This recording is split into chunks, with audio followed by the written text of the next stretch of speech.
this is Digraj Singh Rajput. Welcome to our channel, The Social Brains CUET. Class 12th political science की book का पहला chapter जो शायद आपने exam में आपके बोर्ड एग्जाम के लिए नहीं पढ़ा था। क्यों? क्योंकि 2024 में आपने जो बोर्ड एग्जाम दिया उसमें द कोल्ड वॉर एरा वाला चैप्टर नहीं आ रहा है। तो हम क्यों पढ़ रहे हैं? हम पढ़ रहे हैं क्योंकि सीयूईटी में ये चैप्टर आने वाला है। तो इस वीडियो में, yes, this video is the ultimate video. इस चैप्टर की पूरी थ्योरी किस तरह से, जिस तरह से सीयूईटी की रिक्वायरमेंट है कि देखो, हमने इस चैप्टर को डिटेल में आपको पढ़ा चुका हूं मैं। आप यूट्यूब पे देखेंगे तो इसका लेक्चर आपको मिल जाएगा, पूरा 3 घंटे का लेक्चर, 3-3.5 घंटे का, जिससे आप एक एक चीज बहुत अच्छे से समझ सकते हो। जिन्होंने नहीं भी पढ़ा है चैप्टर, कुछ नहीं पता है, तो एक एक चीज बारीकी से कवर हो जाएगी। लेकिन अब समय कम है, ठीक है, और उस चैप्टर को ऐसे समझना है कि समझ में भी सब कुछ आ जाए। और देखो, बोर्ड एग्जाम के लिए आप अलग तरह से पढ़ते हो, डिटेल में सारी चीजें पढ़ते हो, क्योंकि डिस्क्रिप्टिव आंसर लिख के आना है, कहीं से भी कुछ भी पूछा जा सकता है। जब एक कॉम्पिटिटिव एग्जाम के लिए प्रिपेयर करते हो जैसे सीयूईटी, तब आपको पढ़ने से ज्यादा यह समझ में आना चाहिए कि सवाल कैसे आ सकते हैं और कहां से आएंगे। ठीक है, वही हम करने वाले हैं। ये जो मैंने लिखा है लेक्चर में, आप थंबनेल पे देख रहे हैं कि थ्योरी प्लस एमसीक्यूज। एमसीक्यूज में प्रिसाइजली पीवाईक्यूज लिख देते हैं। ठीक है, क्यों? क्योंकि वो प्रीवियस ईयर क्वेश्चंस आपको एक पैटर्न बताएंगे कि इस पूरे चैप्टर में किन टॉपिक्स में से सवाल उठ के आ रहे हैं, और हम वही करने वाले हैं। एज आई प्रॉमिस्ड यू, क्या कि पॉलिटिकल साइंस और ज्योग्राफी की जिम्मेदारी मैं ले रहा हूं, तो आपके एंड पे जो कर रहे हो वो करते रहो। ठीक है, मेरा शेड्यूल ऐसा है कि बिल्कुल एकदम सांस लेने की वो नहीं है, उसमें स्पेस नहीं है, लेकिन उसके बावजूद भी we will be doing everything what I promised. तो आपको उस तरह से आपके प्रिपरेशन को फाइन ट्यूनमेंट कर देंगे कि जो जो जरूरी है वो सब होते जाएगा। एंड इफ आई से इट, आई मीन इट। ठीक है, तो साथ मिलकर करते हैं। तो इस चैप्टर के साथ शुरू करते हैं। इसी तरह से मैं आपको सारे चैप्टर्स देते चलूंगा। फाइन। थ्योरी और एमसीक्यूज भी उस तरह से कि आपको एक पैटर्न पकड़ में आ जाएगा क्या पढ़ना है। उसके अलावा ये जो नोट्स है आपको टेलीग्राम पे मिल जाएंगे। टेलीग्राम पे और भी बहुत सारा मटेरियल मैं आपके लिए सप्लाई करते रहूंगा, तो टेलीग्राम पे एक्टिव रहना। Team DSR is the Telegram channel, जिसकी लिंक आपको डिस्क्रिप्शन में मिल जाएगी। मन की बात, फीलिंग वेरी हैप्पी। क्यों? क्योंकि इस साल जो ये वीडियो देख रहे हैं, जो सीयूईटी एग्जाम देने वाले हैं, ये विदाई बैच के बच्चे हैं। आई गेस विदाई बैच के बच्चे हैं। ठीक है, तो वंस अगेन आपको पढ़ा के बड़ा खुश हो रहा हूं अंदर से। शुरू करते हैं कहानी। तो चैप्टर है द कोल्ड वॉर एरा। हम लाइव सेशंस भी करेंगे। मैंने जैसा आप लोगों से पूछा था ओपिनियंस में कि क्या करना है, तो मैंने कमेंट सेक्शन में सारा सब कुछ देख लिया। तो रिकॉर्डेड में हम आपको पीवाईक्यूज वाले एमसीक्यू और थ्योरी देते चल रहे हैं। जब प्रैक्टिस करेंगे ना बहुत सारे क्वेश्चंस की, उसको लाइव कर लेंगे और डाउट सॉल्विंग वगैरह लाइव कर लेंगे। और तो वो एक मिक्सचर रखते हैं, क्योंकि अब आप इसको, बहुत सारे बच्चे अभी मुझे पता है 2x पे देख रहे होंगे, तो आपको वीडियो मिला, आप 2x पे देख के खत्म करो फटाफट। समय कम है, काम बहुत ज्यादा है, काम करते हैं। ठीक है, तो here we go, the cold war era. ये जो चैप्टर है ना, ये चैप्टर पढ़ना बहुत जरूरी है। क्यों बहुत जरूरी है, मैं आपको बता रहा हूं कि जो कंटेम्प्रेरी वर्ल्ड पॉलिटिक्स वाली बुक पढ़ोगे आप, तो उस बुक का फाउंडेशन जो है वो क्या है कि वर्ल्ड वॉर 2 खत्म होने के बाद में कंटेम्प्रेरी वर्ल्ड जो है, उसमें कंटेम्प्रेरी वर्ल्ड में क्या पॉलिटिक्स चल रही थी, कंटेम्प्रेरी वर्ल्ड में क्या पॉलिटिक्स चल रही थी, ये उस बुक की फाउंडेशन है। ठीक है, तो अब उस फाउंडेशन को समझने के लिए आपको यह समझना होगा कि वो शुरू कहां से हुआ। ठीक है, बाहुबली 1 नहीं देखी, सीधे 2 देखने चले जाओगे तो समझ नहीं आएगा कटप्पा कौन है, बाहुबली कौन है, तो वो कंटेक्स्ट है। ठीक है, तो कोल्ड वॉर एरा आपको बेस देता है इस पूरी बुक को समझने के लिए। ठीक है, अब आपने बोर्ड एग्जाम में तो इस चैप्टर को नहीं पढ़ा था, लेकिन यू पीपल आर लकी कि आपको ये चैप्टर पढ़ने को मिल रहा है सीयूईटी में। तो क्या होता है ना, कोल्ड वॉर एरा, शब्द को ब्रेक करते हैं। कोल्ड मतलब ठंडा, वॉर मतलब लड़ाई, एरा मतलब समय। ठीक है, तो ठंडी लड़ाई का समय है। ठंडी लड़ाई मतलब शीत युद्ध। जी हां, हिंदी में से ये कहते हैं, शीत युद्ध का जो समय है। शीत युद्ध कैसा होता है? ठंडी लड़ाई और गर्म लड़ाई में क्या डिफरेंस है? तो देखो, कुछ लड़ाइयां ऐसी होती है कि प्रॉपर लड़ाई है, जैसे वर्ल्ड वॉर 1, वर्ल्ड वॉर 2, मारपीट। ठीक है, धुमता ना ना ना, धुमता ना ना। तो वो क्या है, वहां पे डायरेक्ट कन्फ्रंटेशन आपको देखने को मिल रहा है। ठीक है, खून खराबा है, डायरेक्ट कन्फ्रंटेशन है। पूरा वर्ल्ड जो है तो क्योस से भरा पड़ा था उस समय पे। लेकिन कोल्ड वॉर क्या है ना, तो डायरेक्ट लड़ाई नहीं हो रही है। ठीक है, कोल्ड वॉर और हॉट वॉर में ये डिफरेंस है कि हॉट वॉर में एक्चुअली वॉर हो रही है, लेकिन कोल्ड वॉर में क्या हो रहा है ना, कोल्ड वॉर में यहां पे टेंशन है, राइवलरी है, लेकिन it is not escalating into the war, proper war नहीं है। तो आप जिसे देखेंगे 39 से फर्स्ट वर्ल्ड वॉर शुरू हुआ, 1945 हिरोशिमा नागासाकी पे बम गिराने के साथ में, नहीं, सेकेंड वर्ल्ड वॉर शुरू हुआ 1945 में, हिरोशिमा नागासाकी पे बम गिराने के साथ में वर्ल्ड वॉर खत्म हुआ। और वर्ल्ड वॉर खत्म होने के बाद में कोल्ड वॉर शुरू हुआ। अभी आगे देखेंगे हम कि व्हाट इज कोल्ड वॉर। तो the end of world war is the beginning of the cold war. ठीक है, मतलब कि वर्ल्ड वॉर खत्म हुआ और कोल्ड वॉर एक तरह से शुरू हो गया। तो ये कोल्ड वॉर एक ऐसा समय, एक ऐसी स्थिति रही है जब डायरेक्ट वॉर नहीं था, ठीक है, लेकिन वो राइवलरी, वो टेंशन था किसके बीच में? तो उस समय वर्ल्ड क्या है ना, दो ब्लॉक्स में डिवाइडेड हो गया था। और वो कैसे ब्लॉक्स में डिवाइडेड था वो भी मैं समझाता हूं आपको। तो थोड़ा सा कंटेक्स्ट दे रहा हूं ताकि आपको चीजें कनेक्ट कर पाओ कि 1945 में भाई साहब क्या हुआ, जर्मनी को लताड़ दिया। ठीक है, मतलब एक तरह से देखा जाए तो जो विक्ट्री हुई अलाइड पावर्स की, ये सब हम छोटी क्लासेस में पढ़ के आए। तो अलाइड पावर्स के जीतने के साथ ही ये तय हो गया था क्या कि अब से वर्ल्ड में जो एक तरह से कह सकते हैं ना प्रोमिनेंट लोग हैं वो कौन है? अलाइड पावर से, क्योंकि उन्होंने एक्सिस पावर को हरा दिया था। जर्मनी, जापान, इटली सबको परास्त कर दिया था। अब लेकिन अलाइड पावर में कौन कौन थे? तो अलाइड पावर में जैसे आपको, और ये देखो ये बता रहा हूं अलाइड पावर में कौन कौन थे, मजाक में मत लेना, एक क्वेश्चन आया है सीयूटी में प्रीवियस ईयर में, बताऊंगा आपको आगे।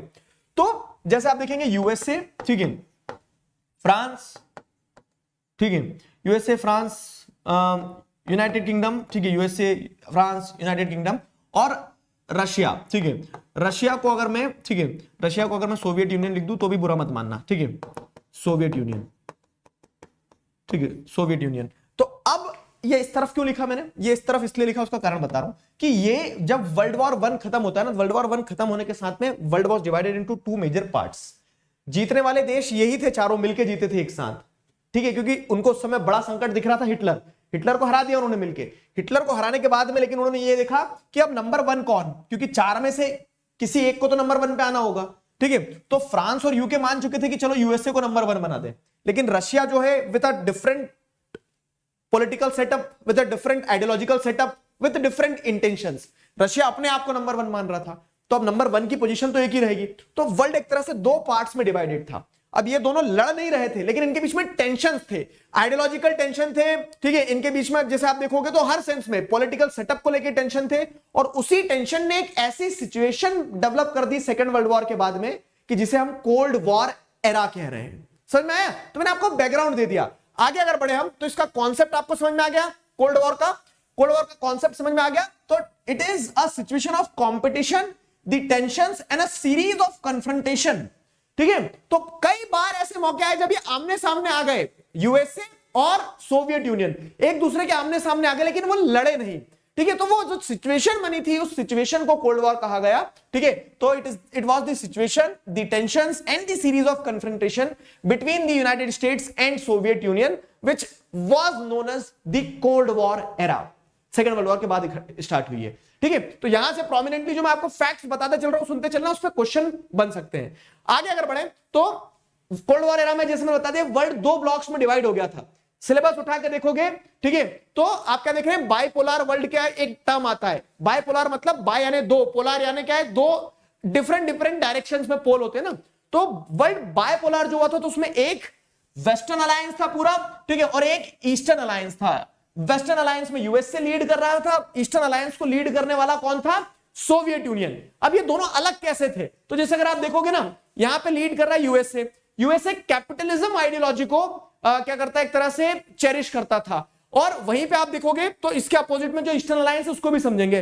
पहले वेस्टर्न अलायंस को समझे। तो यूएसए लीड कर रहा है कैपिटलिस्ट आइडियोलॉजी को, कि जहां पे क्या फुल प्रोडक्शन, फुल एम्प्लॉयमेंट जैसी चीजें, एक तरह से प्राइवेट प्लेयर्स को पूरी आजादी, ये डेमोक्रेटिक सेटअप की बात कर रहा था कि हाँ डेमोक्रेसी, मॉडर्न लिबरल डेमोक्रेसीज होना चाहिए वेस्टर्न अलायंस में। लेकिन वहीं पे आप देखेंगे ईस्टर्न अलायंस में कॉन्सेप्ट पूरा अलग था।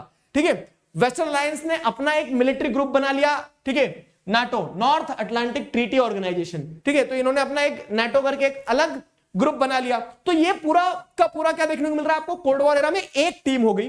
ठीक है, दूसरा पैरेलल में देखोगे तो ईस्टर्न अलायंस में सोवियत यूनियन था जो लीड कर रहा था। आइडियोलॉजी सोशलिज्म, कम्युनिज्म को लीड कर रहा था ये। ठीक है, जहां पे वो क्या कर रहा था, जहां पे ये नहीं बोल रहा था कि प्राइवेट प्लेयर्स को अलाउ कर दो कैपिटलिज्म की तरह, जहां पे स्टेट कंट्रोल्ड चीजों को, मतलब स्टेट जो है, सरकार जो है चीजों को कंट्रोल करे, उस चीज की बात की जा रही थी सोशलिज्म में। ठीक है, और इन्होंने जो अपना मिलिट्री अलायंस बनाया था, जैसे यहाँ पे नेटो बनाया था, तो यहाँ पे इन्होंने अपना मिलिट्री अलायंस बनाया था वॉरसॉ पैक्ट। ठीक है, ईस्टर्न अलायंस के कंट्रीज ने। ठीक है, तो इसमें सोवियत यूनियन के साथ साथ में ईस्टर्न यूरोपियन कंट्रीज, और ईस्टर्न यूरोपियन कंट्रीज के साथ में सेंट्रल एशियन कंट्रीज थी। क्लियर हुआ? आगे बढ़े अगर तो अब ये मैंने आपको बेसिक कॉन्सेप्ट बता दिया कि कोल्ड वॉर एरा का फील्डिंग क्या थी। ठीक है, फील्डिंग क्या थी। अब अगर हम आगे बढ़ते हैं तो कोल्ड वॉर एरा में जो हाई टाइम रहा ना, जैसे कोल्ड वॉर कोई एक दिन का काम नहीं था ना, वो एक पीरियड ऑफ टाइम की सिचुएशन थी कि टेंशन, कन्फ्रंटेशन, ठीक है, कन्फ्लिक्ट वाली situation among the USA and Soviet union. अब अगर आप जैसे यहां पे देखोगे तो इस पूरे कोल्ड वॉर एरा में अलग अलग इवेंट्स रहे हैं। तो एक जो सबसे हाई टाइम इवेंट था, जब ऐसा लग रहा था कि गई भैंस पानी में अब लड़ाई हो ही जाएगी, वो था Cuban missile crisis. Cuban missile crisis क्या, देखो तो आपको थोड़ा बैकग्राउंड में लेके चलो। अगर तो अप्रैल 1961 में, ठीक है, अप्रैल 1961 में there was a fear of overthrowing of Fidel Castro. ठीक है, फिडेल कास्ट्रो कौन है? तो क्या हो रहा था कि जैसे मैंने बताया वेस्टर्न अलायंस था, ईस्टर्न अलायंस था। तो ईस्टर्न अलायंस को कौन लीड कर रहा था? Soviet union. Soviet union socialism ideology के थ्रू, ठीक है। तो अब आप वर्ल्ड मैप को अगर देखेंगे तो वर्ल्ड मैप में जैसे ये यूएसए है, ठीक है, ये यूएसए, ये साउथ अमेरिका है। यहां पे आप देखेंगे तो क्यूबा है, ठीक है, गल्फ ऑफ मेक्सिको के थोड़ा पास में क्यूबा। क्यूबा एक छोटा सा आइलैंड नेशन है। अब वो यूएसए के इतना पास में है, ईस्टर्न अलायंस के पास में बैठा हुआ एक आइलैंड नेशन, लेकिन उसका दोस्त कौन था? उसका दोस्त था रशिया, ठीक है, यहां पे रशिया उसका दोस्त था। तो वो इस कोल्ड वॉर एरा में ये जो क्यूबा था ना, ये क्यूबा ईस्टर्न अलायंस का पार्ट था, ठीक है, ईस्टर्न अलायंस का पार्ट था। तो अब हो क्या रहा है कि यहां पे 1961 में ये डर था कि यूएसए की गवर्नमेंट जो है ना, जो वेस्टर्न अलायंस है, वो इस क्यूबा वाले छोटे से कंट्री में जो उनके लीडर थे फिडेल कास्ट्रो को ओवरथ्रो कर देंगे और कैपिटलिस्ट कंट्री जो है टुक ओवर कर लेगी यहां पे। ये डर था, ठीक है, ये डर था। और इसी के चलते जो इनके दोस्त थे, eastern alliance, Russia, Soviet union, तो इनके दोस्त ने प्लान किया क्या कि हम क्यूबा को बचाने के लिए क्या करेंगे, उसको सपोर्ट करेंगे, ठीक है। और होता भी वही है। तो निकिता क्रुश्चेव, ठीक है, निकिता क्रुश्चेव मेल थे, ठीक है, उन्होंने क्या करा, उन्होंने क्यूबा को एक रशियन बेस में कन्वर्ट कर दिया। रशियन बेस में क्यों कन्वर्ट कर दिया? क्योंकि उन्होंने यहां पे अपने मिलिट्री डिप्लॉय वगैरह कर दिए, ठीक है, मिसाइल्स वगैरह लग दिए। क्यूबन मिसाइल क्राइसिस ऐसा ही होता है कि क्यूबा में मिसाइल्स रख दी रशिया ने। अब रशिया की यहां तक मिसाइल पहुंचना मतलब यूएसए के कान खड़े हो जाना। क्यों? क्योंकि यहां से अगर मिसाइल दागी जाएगी तो सीधे यूएसए के किसी भी सिटी को टारगेट कर सकते थे वो। तो इस तरह से आपको क्या देखने को मिल रहा है? लड़ाई नहीं हो रही है, लेकिन वो सीरीज ऑफ कन्फ्रंटेशंस आमने सामने आ रहे हैं, वो जो टेंशन डेवलप हो रही है। तो ये क्यूबा में जब ये इंसिडेंट हुआ पूरा, ठीक है, ये क्यूबा में जब ये इंसिडेंट हुआ पूरा, तो इस इंसिडेंट को क्यूबन मिसाइल क्राइसिस कहा गया।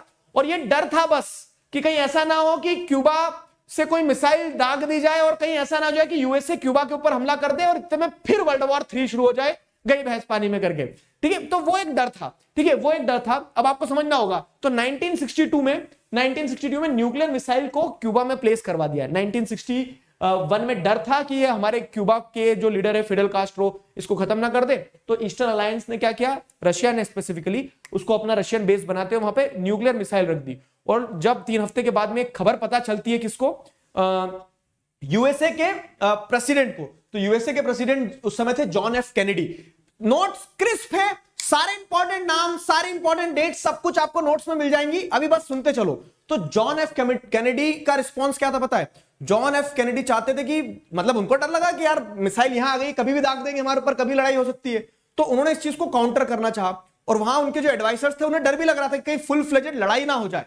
तो लड़ाई से भी लोग डर रहे थे, लेकिन वो ये भी चाह रहे थे कि मिसाइल्स हट जाना चाहिए यहां पे। तो उन्होंने काउंटर करने के लिए क्या किया, रशियन जो वॉरशिप्स आ रही थी उनको घेरना चालू कर दिया, रशियन वॉरशिप्स को घेरना चालू कर दिया। तो इस तरह से टेंशन, बहुत हाई लेवल पे टेंशन डेवलप हो रहा था, ठीक है। तो ये क्यूबन मिसाइल क्राइसिस का एपिसोड था। तो इसमें कुछ डेट्स, कुछ नाम ध्यान रखना है आपको।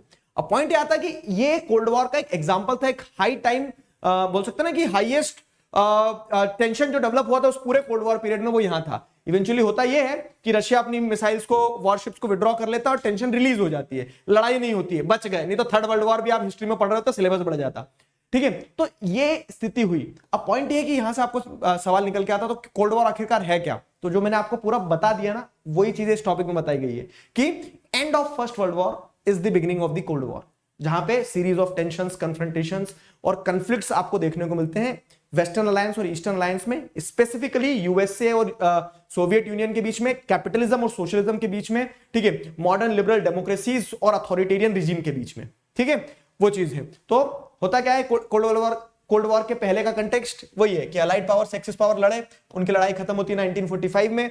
उनकी लड़ाई खत्म कैसे होती है कि यूएसए जो है तो 2 एटम बम्स ड्रॉप करता है हिरोशिमा और नागासाकी के ऊपर अगस्त 1945 में। यूएसए के इस एक्शन के बाद में ही आपको क्या देखने को मिलता है कि वर्ल्ड वॉर 2 खत्म हो गई। लेकिन ये वर्ल्ड वॉर 2 का खत्म होने का सीधा कनेक्शन है बिगिनिंग ऑफ कोल्ड वॉर से। अब यहां पे कुछ थ्योरेटिकल एस्पेक्ट है, सीयूटी में क्वेश्चन आएंगे नहीं आएंगे पता नहीं, लेकिन वो ब्रिज बनाने में आपको सोचने में मदद करेगा अगर स्टेटमेंट बेस्ड क्वेश्चन आते हैं तो। जैसे कि यूएसए का बॉम्ब गिरा देना किसके ऊपर, हिरोशिमा नागासाकी के ऊपर, सही था गलत था या कुछ भी नहीं था बताओ। तो देखो क्रिटिक्स ये बोलते हैं कि अननेसेसरी बम गिराए, ठीक है, डराना चाह रहा था सोवियत यूनियन को और अपनी पावर स्टैब्लिश करना चाह रहा था यूएसए, ठीक है, वो जापान को नहीं हराना चाह रहा था, जापान तो वैसे भी सरेंडर करने वाला था। लेकिन जो सपोर्टर्स हैं वो ये बोलते हैं कि न्यूक्लियर बम गिराना बहुत जरूरी था ताकि और लॉसेस ना हो लड़ाई में। इन सारी चीजों से अगर ऊपर उठ के देखें ना तो ये एक पॉइंट था जिसने कोल्ड वॉर को स्टार्ट किया। मैं क्यों कह रहा हूं कि ये बॉम्ब गिरने से कोल्ड वॉर हुआ? बॉम्ब गिरने से कोल्ड वॉर इसलिए स्टार्ट हुआ कि जब न्यूक्लियर वेपन का डिस्ट्रक्शन देखा ना कि हिरोशिमा नागासाकी नक्शे में से हट गए, तो दोनों ही पार्टीज को समझ में आ गया जिनके बीच में टेंशंस थे कि अब अगर लड़ाई हुई तो अब लड़ाई में या तो यूएसए खत्म हो जाएगा या रशिया खत्म हो जाएगा।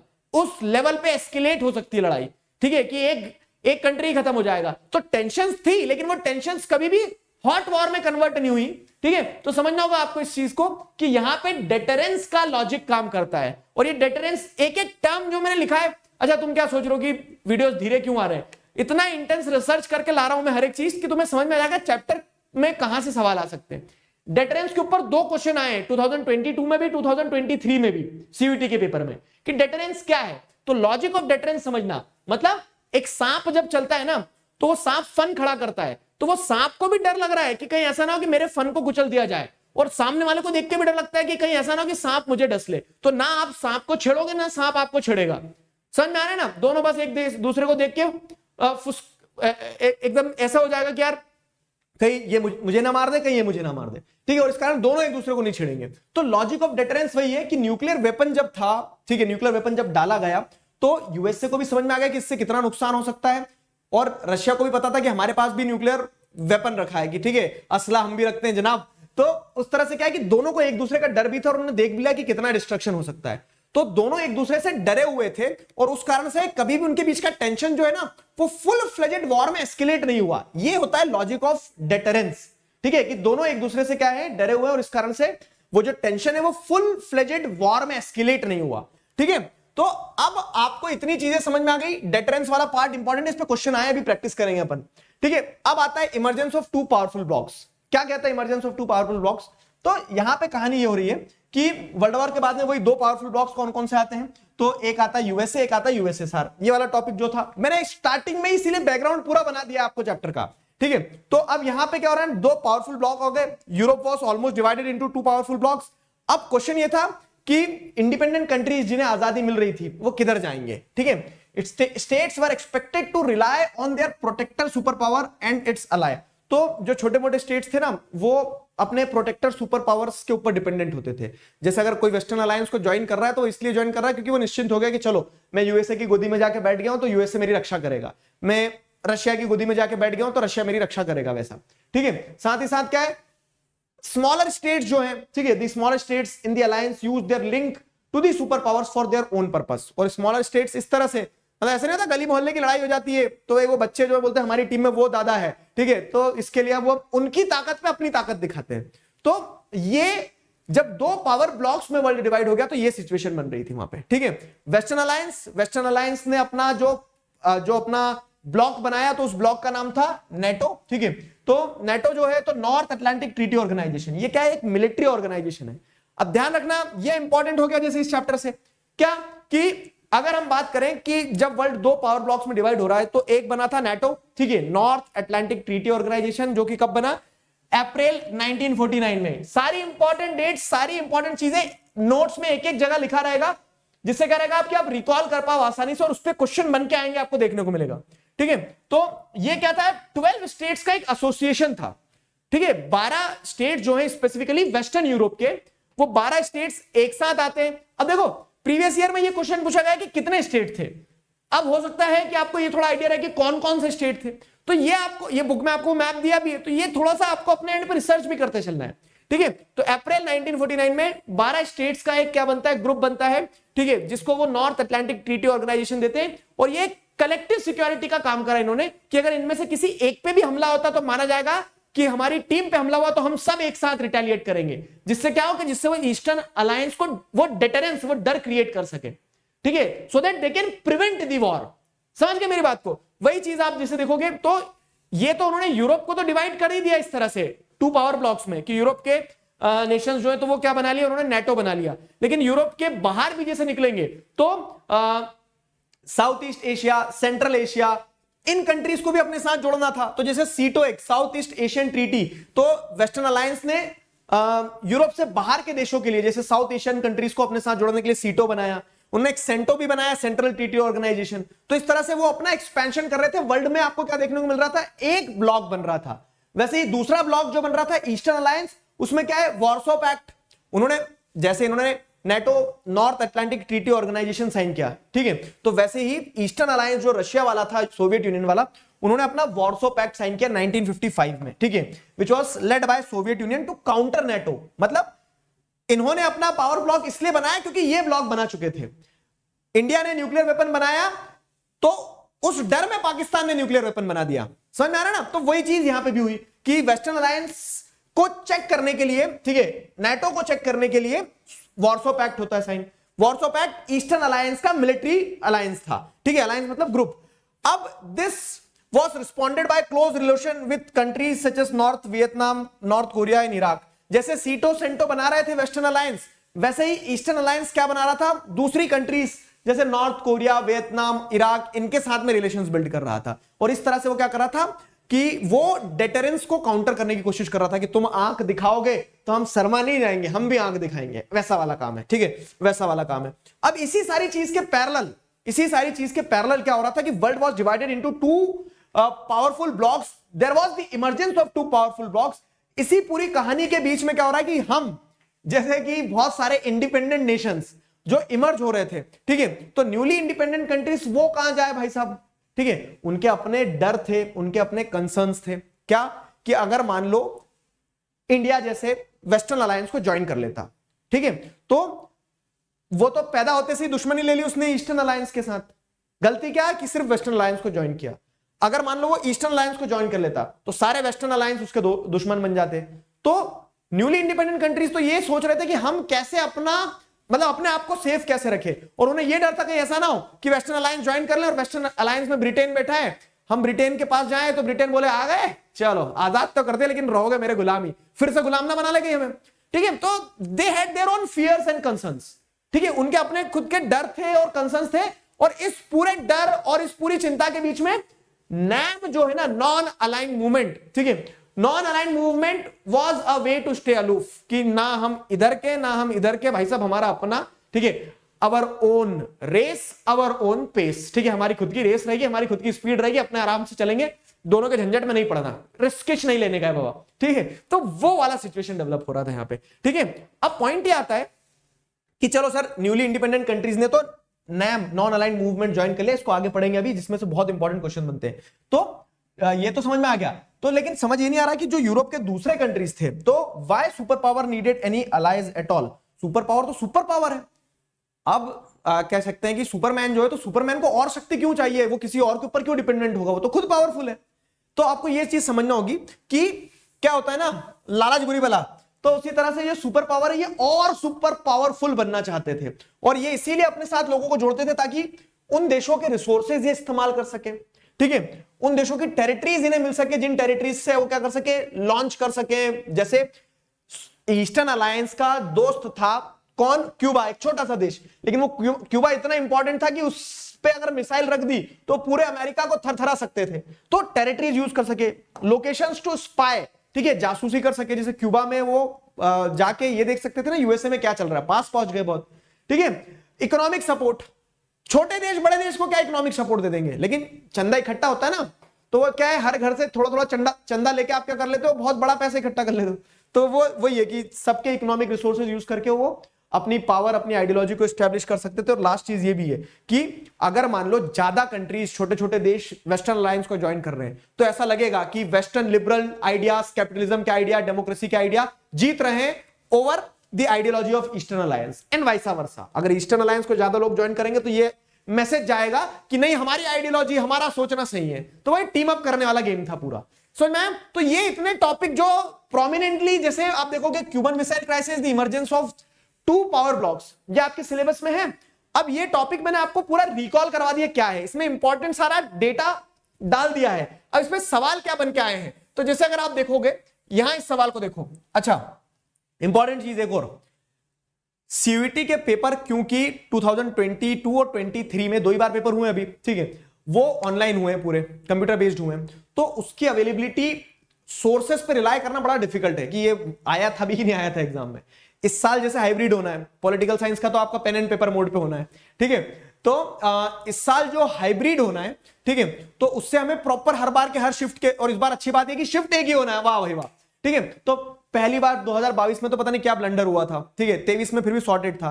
तो जितना हो सकता है उतना मैंने रिसर्च करने के बाद में क्वेश्चंस निकाल लिए हैं, उनको छाट भी लिए हैं कि कौन सा किस टॉपिक से आए थे, किस टॉपिक से किस चैप्टर से, किस टॉपिक से कौन से क्वेश्चन ज्यादा आए थे, ठीक है। तो these are the authentic ones, you can rely over them, ठीक है। प्रैक्टिस में हम फिर बहुत सारे और प्रैक्टिस के लिए similar type of questions discuss कर लेंगे, जो लाइव करेंगे अपन, ठीक है। तो ये सब सवाल देखो, during the second world war the axis power comprised of, बताया मैंने, तो वो बारीकियां ध्यान रखते चलना लेक्चर में जो बताते चल रहा हूं, क्योंकि ये सवाल है सीयूईटी का ऑफिशियल मॉक टेस्ट पेपर जो निकाला था उन्होंने जून 2022 में, पेपर से पहले मॉक टेस्ट पेपर निकाला था। तो अब क्या कौन कौन थे, तो एक्सिस पावर जो हारने वाली टीम थी, Germany, Italy, Japan, B is the right answer. ये पीडीएफ में आपको दे दूंगा टेलीग्राम चैनल पे, है ना, तो आपको समझ में आएगी सारी चीजें। आगे बढ़ते हैं, जैसे अगला क्वेश्चन आया था नेटो, तो यही टॉपिक था पूरा, emergency of 2 power block, NATO उसी का टॉपिक है, ठीक है। सीयूईटी 23 का स्लॉट 1 जो हुआ था पेपर, उसमें एक क्वेश्चन था कि NATO North Atlantic Treaty Organisation formed in 1949। कुछ पेपर तो मुझे 2 पेपर तो वहां पे मिल गए वेबसाइट पे, 2 पेपर और अलग जगह से रिसर्च करने के बाद में मिल गए, ठीक है। तो ऐसे जितने पेपर मिलते जा रहे हैं मैं छाटबीन के सारे स्लॉट के पेपर इकट्ठे करने की कोशिश कर रहा हूं। तो North Atlantic Treaty Organisation formed in 1949 was an association of how many states. देखा, तो फैक्ट बेस्ड क्वेश्चंस आएंगे तो आर या पार वाला खेल है, जैसे मैंने आपको सिलेबस ओवरव्यू वीडियो में भी बताया था। तो यहां पे 12 स्टेट थे, 12 स्टेट पता है, ध्यान लगाए, आगे बढ़ते हैं, ठीक है। Similarly the concept of deterrence, जैसे डेटरेंस इस चैप्टर में टॉपिक है, तो डेटरेंस का मतलब क्या होता है, डेटरेंस का मतलब ये होता है, concept of deterrence refers to surrender, surrender करना नहीं होता है, डिफीट द अटैकिंग फोर्सेस ये भी नहीं होता है, defend when war actually breaks, नहीं, डेटरेंस तो लड़ाई होने ही नहीं देता है ना, कि वो डर का माहौल है कि ये कहीं फन ना मार दे और ये कहीं लाठी ना मार दे, तो इट प्रिवेंट्स द वॉर। समझ में आया? तो जरूरी नहीं कि सही आंसर पता हो, गलत ऑप्शंस को एलिमिनेट कर दोगे तो भी काम बन जाएगा। फाइन, आगे बढ़ते हैं। In the context of cold war arrange the following events in chronological order. हाँ जी, तो ये देखो, एक इंपॉर्टेंट चीज बता रहा हूं मैं आपको, तो ये जो क्रोनोलॉजिकल ऑर्डर वाले क्वेश्चन है ना, इन क्वेश्चन पे आप टीकी, चंदन, बिंदी जो चाहो वो लगा दो, आईएमपी मार्क कर लो। रीजन बीइंग कि ये आते हैं एग्जाम में, फॉर श्योर आएंगे। अब उसमें क्या ना, उसमें ये है कि उसमें आपको जरूरी नहीं कि सारी चीजें एकदम चिट्टी रोबोट की तरह रटी हुई होना चाहिए, अब उसको पैटर्न पकड़ना सीखो। पैटर्न कैसे पकड़ना सीखेंगे हम, कि अब ये यहां पे दिया हुआ है, 4-5 स्टेटमेंट दिए, ठीक है। फॉर्मेशन ऑफ ईस्टर्न अलायंस मतलब क्या, वॉर्सो पैक्ट हमें पता है 1955 में हुआ था। Formation of North Atlantic treaty अभी हमने देखा 1949 अप्रैल में हुआ था, ठीक है। तो ये पहले ही आना है, दिखती बात है कि 2 पहले आएगा 5 बाद में आएगा, ठीक है। 2 पहले आएगा 5 बाद में आएगा, ये भी हो सकता है, 2 पहले आएगा 5 बाद में आएगा, 2 पहले आएगा 5 बाद में आएगा, ये भी हो सकता है। इसमें तो 5 पहले कर दिया, ये हो ही नहीं सकता। 1 क्या है, Gorbachev became the president of USSR 1950 नहीं 1985-86 में कब बने थे, सबसे आखिरी में आएगा ये तो गॉर्बाचेव प्रेसिडेंट तो आखिरी में, ये तो काट ही दो, ठीक है। तो बी होगा या सी होगा। अब आगे देखते हैं, तो क्या है आगे देखो, 1 ये अगेन 1985 या 86 में होना है, तो ये 1 तो यहां भी नहीं आना है, ठीक है। 1 ये क्या है, ये तो ऑप्शन ही गड़बड़ हो गया, ये वाला 1 यहां आना ही नहीं है। अगला क्या, placement of nuclear missiles in Cuba, तो न्यूक्लियर मिसाइल क्यूबा में कब रखी, 61 में टेंशन था, 1962 में न्यूक्लियर मिसाइल रख दी थी भाई साहब, ठीक है। तो सही बात है। First summit of non aligned movement, first summit of non aligned movement ये पहले हुआ था, first summit of non aligned movement जो है पहले हुआ था 1961 में, इसको भी आगे पढ़ेंगे अपन। तो मतलब दिखती बात है कि पहले अगर मान लो यहां पे क्या देखने को मिल रहा है आपको, कि पहले 49 वाला इवेंट हुआ तो 2, फिर 5, 2 और 5 के बाद में फिर क्या है 4, 254 ये जा रहा है, क्योंकि फर्स्ट तो हो गई नहीं, तो सी इसका राइट आंसर हो गया। समझ में आया? तो यहां थोड़ा सा लॉजिक लगा के करना, क्योंकि ये रटी हुई चीजें नहीं है, ये इसीलिए थ्योरी पढ़ा रहे हैं कि आपको एक फ्लो समझ में आए कि किसके बाद क्या हो रहा है। और क्रोनोलॉजिकल ऑर्डर पे क्वेश्चन ये तय है, आज लिख लो, मैं आज भविष्यवाणी कर दे रहा हूं, आपको एग्जाम में मिलेंगे, ठीक है। हो सकता है इस चैप्टर से मिले या दूसरे चैप्टर से मिले, लेकिन हर चैप्टर की क्रोनोलॉजी। इसीलिए क्या है, इसीलिए जैसे मैं नोट्स में देते चलूंगा आपको क्या है, कि ये कोल्ड वॉर टाइमलाइन वाला ये है, तो इस पूरे कोल्ड वॉर एरा में क्या क्या इंपॉर्टेंट चीजें हुए थे। जैसे अगर आप देख लो ना कि गॉर्बाचेव 85, हाँ 1985 में गॉर्बाचेव प्रेसिडेंट बनता है, जो फिर ओपन अप कर देता है इकोनॉमी को, ठीक है। तो 1985 का इवेंट हो गया। तो सारी चीजें उस तरह से सीक्वेंस जो है वो आपको देखने को मिल जाएगी, है ना। ये सब कुछ नोट्स में मिल जाएगा, घबराना मत, बस जितना समझाते चल रहे हो उतना समझते चलना। एक और आया, ठीक है, ये कब आया था? 22 के स्लॉट 1 में, और यही 22 के स्लॉट 1 में 2 क्वेश्चन थे। वाह भाई, 22 के स्लॉट 1 में 2 क्वेश्चन थे और एक ही चैप्टर से थे, ठीक है। तो formation of North Atlantic Treaty Organisation अभी अपन ने देखा, नेटो कब बना था? 1949 में, ठीक है। Outbreak of second world war 1945, भाई सब तुम पहले जाओगे। Dropping of atom bomb, outbreak of second world war, outbreak तो 39 में हुआ था ना, सेकंड वर्ल्ड वॉर स्टार्ट हुआ तो 39 से खत्म हुआ था 45 में, ठीक है। फॉर्मेशन ऑफ वॉर्सो पैक्ट ये 1955 में। सटीक है, 1 मतलब 2 पहले आएगा फिर 3 बाद में, 2 3 1 4, ठीक है। 2 3 1 4, 2 3 1 4, सी लगा दिया, सी इज द राइट आंसर, ठीक है। तो वही वाला केस है पूरा का पूरा। अगला क्वेश्चन, सीयूईटी 2022 स्लॉट 1 में इस चैप्टर से बहुत सारे क्वेश्चन थे स्लॉट 1 के पेपर में। टर्म दिए गए डिटरेंस, डिफेंस, अलायंस बिल्डिंग और डिसआर्मामेंट। अब a coalition of state meant to deter और डिफेंड अगेंस्ट मिलिट्री अटैक। तो अलायंस बिल्डिंग है, ये तो समझ में आ गया, अलायंस बिल्डिंग हो गया। थर्ड का ए अलायंस बिल्डिंग हो गया, थर्ड का ए होना चाहिए, थर्ड का ए मतलब थर्ड का 1 होना चाहिए। थर्ड का 1 इसमें है, या तो ए होगा या तो डी होगा। चलो आगे देखते हैं, ठीक है। तो अब एलिमिनेट हो गए ना उससे कि थर्ड का 1 तो कंफर्म है ही, तो इन दो, ये दो तो होंगे ही नहीं। फिर क्या है? डिसआर्मामेंट भी पता है मुझे। डिसआर्मामेंट मतलब क्या? लिमिटिंग और एंडिंग द वॉर। लिमिटिंग और एंडिंग द वॉर नहीं होता है। All states to give up certain kind of weapon. हाँ जी, हथियार को डिसआर्मामेंट मतलब आर्मामेंट यानी हथियार बनाना, डिसआर्मामेंट मतलब खत्म कर देना। तो फोर्थ का 2 होना चाहिए, फोर्थ का 2 इसमें दिया है, ए होगा इसका राइट आंसर। अब 1 का 4 बोल रहा है, 1 का 4। डेटरेंस मतलब preventing the war, yes. Debtor का मतलब अभी देखा अपन ने, और डिफेंस का मतलब क्या है? लिमिटिंग और एंडिंग द वॉर। डिफेंस करना मतलब आप खत्म कर दो या फिर लिमिट कर दो वॉर को। तो इस तरह से ए होगा उसका राइट आंसर। समझ में आया? Elimination technique will work a lot in क्या कह सकते हैं? Elimination technique will work a lot in MCQs. MCQs solve करना है तो एलिमिनेशन टेक्निक बेस्ट है, ठीक है। आगे बढ़ते हैं। तो भाई साहब, हमने स्टार्टिंग के जो 2 टॉपिक्स थे हमारे, कौन से? Cuban missile crisis, emergence of 2 power block, और उनसे कैसे क्वेश्चन आए उन टॉपिक्स से, वो सारा देख लिया। 2 साल का इतिहास है सीयूईटी का, बस अभी बच्चा है, ठीक है। तो हमने उसको समझ लिया कि अच्छा ऐसे क्वेश्चन आ सकते हैं। फीलिंग कॉन्फिडेंट, देखो पॉइंट ये नहीं है कि क्या पूछा जाएगा, किस तरह से पूछा गया है, और वो अगर आपको बन रहा है ना, दैट मींस कि you are on the right track, ठीक है। बस अब उसमें एनहांसमेंट करते रहना होगा हमें, ठीक है। वो मैं बताते चल रहा हूं तुम्हें। आता है अगला topic, arenas of the cold war. Arenas of the cold war मतलब क्या है कि कोल्ड वॉर का क्षेत्र क्या है। क्षेत्र मतलब क्या है कि कोल्ड वॉर कहां हो रहा था। कोल्ड वॉर फ्रिज में हो रहा था सर, क्योंकि वहां ठंडा रहता है। ऐसा नहीं है मेरे दोस्त। कोल्ड वॉर के एरेनाज का मतलब क्या है कि कोल्ड वॉर आपको कहां देखने को मिल रहा था। वो शूटिंग वॉर, हॉट वॉर में कन्वर्ट कहीं नहीं हुआ कि पूरा वर्ल्ड फिर से लड़ा बैठा, वर्ल्ड वॉर 3 सिलेबस बढ़ गया। पॉइंट ये है कि कोल्ड वॉर के टाइम पीरियड में एरेनाज ऑफ कोल्ड वॉर मतलब कि कुछ ऐसे इंस्टांसेस हुए, कुछ ऐसे क्षेत्र रहे जहां पे चुटपुट शूटिंग वॉर्स हुई है। शूटिंग वॉर्स मतलब कि लड़ाइयां हुई है, लेकिन बाय द गॉड्स ग्रेस वो लड़ाइयां वर्ल्ड वॉर में कन्वर्ट नहीं हुई है, उनको संभाल लिया गया। तो जैसे यहां पे वही है कि कोल्ड वॉर जो कोल्ड वॉर चल रही थी, उस कोल्ड वॉर के पैरेलल में ही, पुराने बच्चे जो पहले पढ़ चुके वो समझते होंगे कि 2 लाइन का मतलब होता है पैरेलल। तो कोल्ड वॉर के टाइम पीरियड में पैरेलल में कहीं कहीं शूटिंग वॉर्स भी देखने को मिली है, चुटपुट लड़ाइयां भी देखने को मिली है, ठीक है। और वो चुटपुट लड़ाइयां कहां? तो अगेन फैक्ट बेस्ड क्वेश्चंस आ सकते हैं। अभी तक इस पार्ट से आए नहीं है, लेकिन ऐसी गट फीलिंग बोल रही है कि अगर पूछ लिया गया कि शूटिंग वॉर्स जो आपको देखने को मिलती है कोल्ड वॉर के पीरियड में, वो कहां देखने को मिलती है, क्रोनोलॉजी में अरेंज करो, कुछ भी आ जाए, तो 1950 से 53 के बीच में कोरिया में आपको देखने को मिलता है। और वही चीज मैंने आपको यहां पे बताई भी है, देखो ये कि ये सीक्वेंस ध्यान रखना कि कोरिया में वॉर हो रही थी। अब कोरिया में कैसी वॉर हो रही थी पता है? तो टेंशन था। नॉर्थ कोरिया जो था ऊपर वाला, वो ईस्टर्न अलायंस का पार्ट था। ये जैसे अगर पूरा कोरिया है तो कोरिया डिवाइड हो गया, नॉर्थ कोरिया ईस्टर्न अलायंस का पार्ट है, साउथ कोरिया जो है तो वो वेस्टर्न अलायंस का पार्ट है। कैपिटलिज्म, ये सोशलिज्म, यहाँ पे ठीक है, यहाँ पे टेंशन, यहाँ पे टेंशन। तो इन दोनों के बीच में ये क्या है? दोनों अलग अलग अलायंस के पार्ट। तो इसी कारण से आपको क्या देखने को मिलता है? टेंशन डेवलप होती है, उनके बीच में लड़ाइयां भी होती है। तो ऐसी छोटी मोटी शूटिंग वॉर्स जो हुई है, तो कोरिया में हुआ, बर्लिन का डिवीजन हो गया। जर्मनी में आपको क्या देखने को मिलता है कि ईस्ट बर्लिन वेस्ट बर्लिन, ठीक है, ये वॉल बना दी जो चैप्टर 2 में हम पढ़ते हैं और रिकॉल करेंगे चैप्टर 2 जब उठाएंगे तो, ठीक है। तो बर्लिन में चुटपुट लड़ाइयां हुई है 1958 से 62 के बीच में।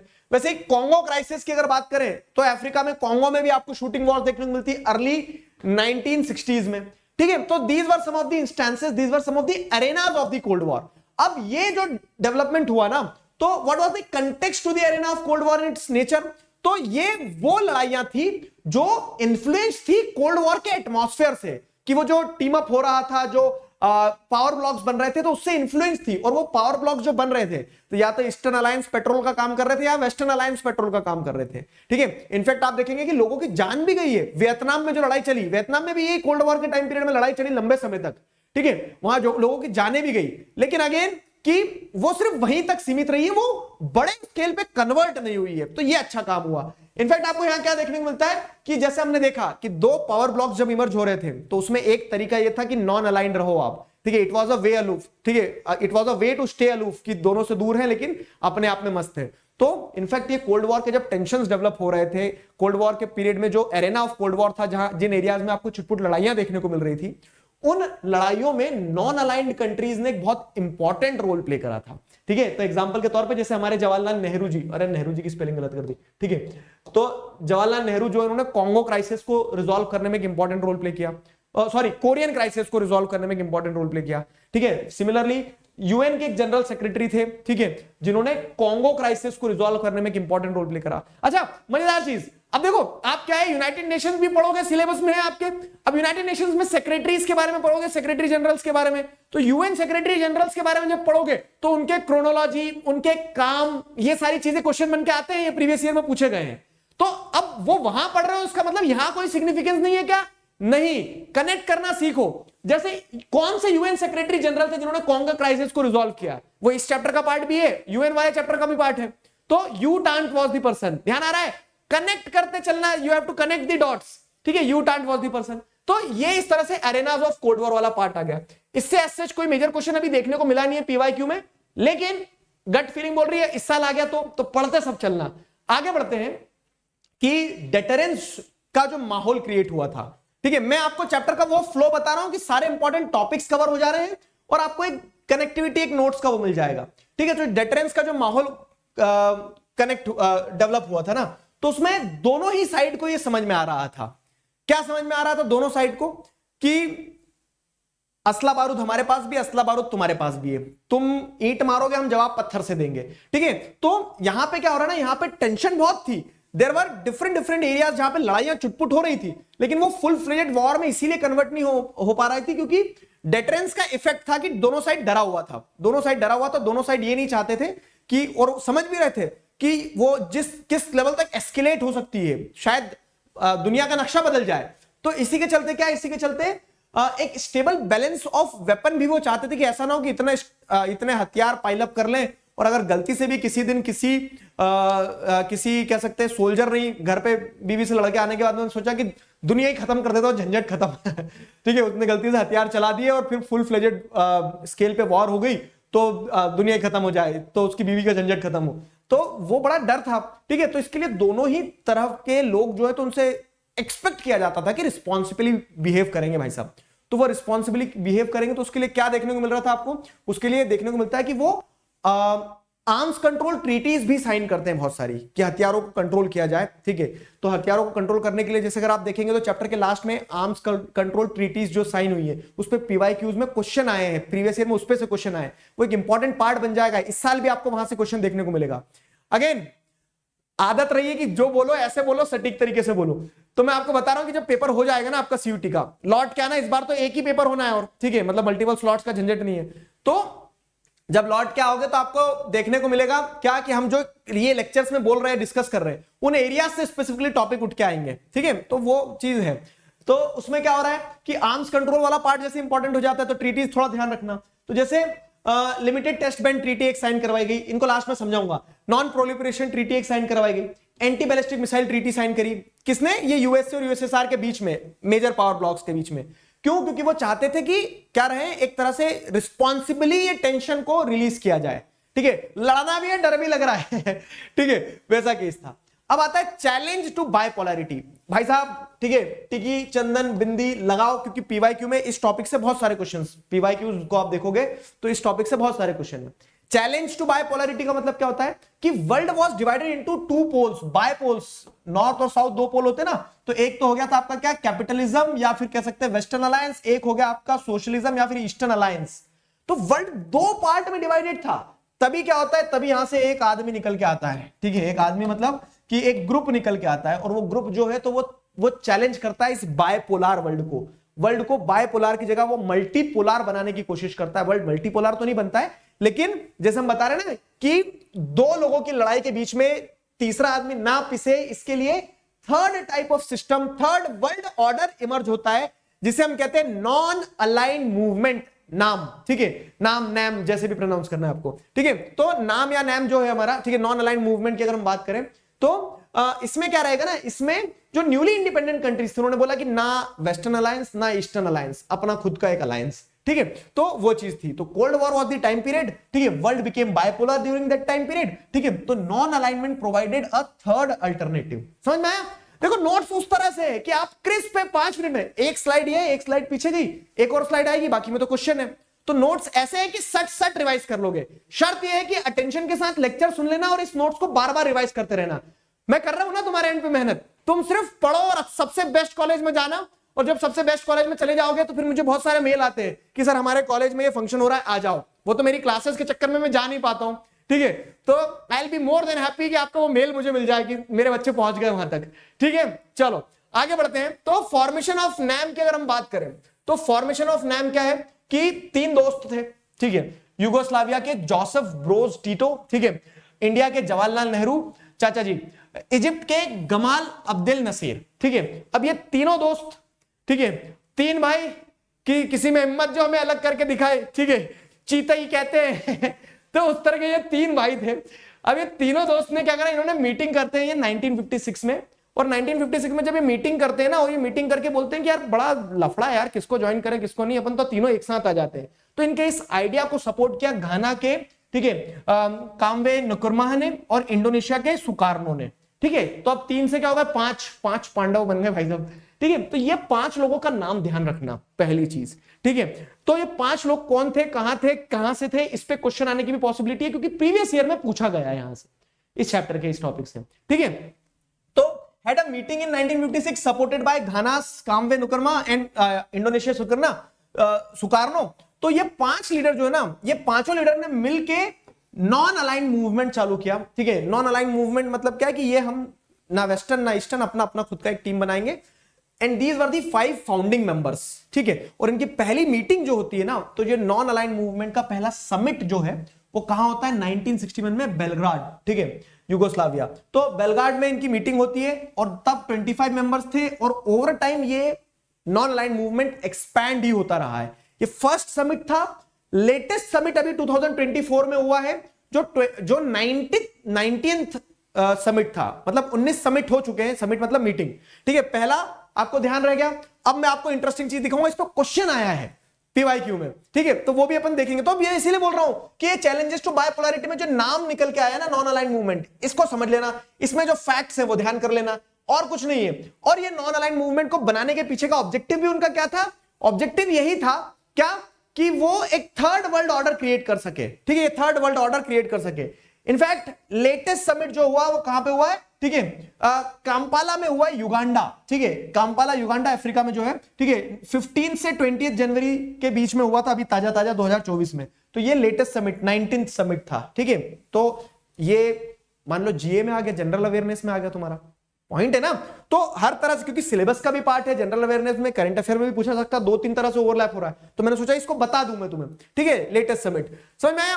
अब ये जो नॉन अलाइन मूवमेंट है, तो इसका मतलब ये नहीं है कि नॉन अलाइन मूवमेंट में हम आइसोलेशन में चले जाएंगे कि भैया वेस्टर्न की लड़ाई में भी नहीं, ईस्टर्न की लड़ाई में नहीं, अपना सेफ खेलो बढ़िया। तो ये नॉन अलाइन मूवमेंट एक तरह से क्या है ना, ये जैसे आइसोलेशन में चले जाना, मतलब एकदम क्या हो जाना, उसमें हाइबरनेशन में चले जाना। जैसे अमेरिका ने अपने आप को हाइबरनेट करके रखा था, ठीक है, 18th सेंचुरी के पहले, लेट 18th सेंचुरी के पहले तक वो सोचता था कि अपन तो दुनिया के झंझट में पड़ना ही नहीं है। तो वो होता है आइसोलेशन।